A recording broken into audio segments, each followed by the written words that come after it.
racing just started. We have Dynamic Love.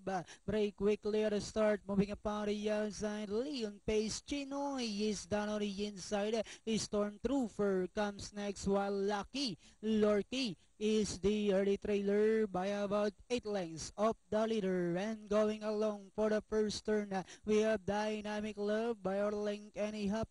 Leon Pace is right behind in second, 4 lengths further back in third comes Chinoy. Then next online now is entry number 5, and this one is Stormtrooper, while Lucky Lorky still racing in less half-mile distance. They traveled. We have Dynamic Love by our neck.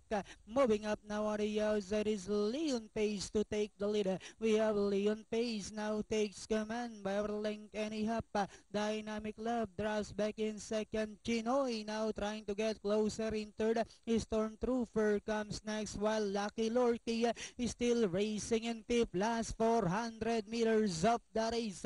We have Leon Pace by only 2 lengths. Chinoy now trying to get closer in second. Dynamic Love moving up. Stormtrooper, Lucky Lorky as they swing for home. We have Leon Pace by our length. Moving up now on the outside is Chinoy, but it's still Leon Pace. Chinoy lifting down on the inside. Last 50 meters, we have Leon Pace and final Leon Pace. Chinoy. Then comes Lucky Lorky, Stormtrooper, and Dynamic Love. It was the favorite Leon Pace crossing the white first over Chinoy.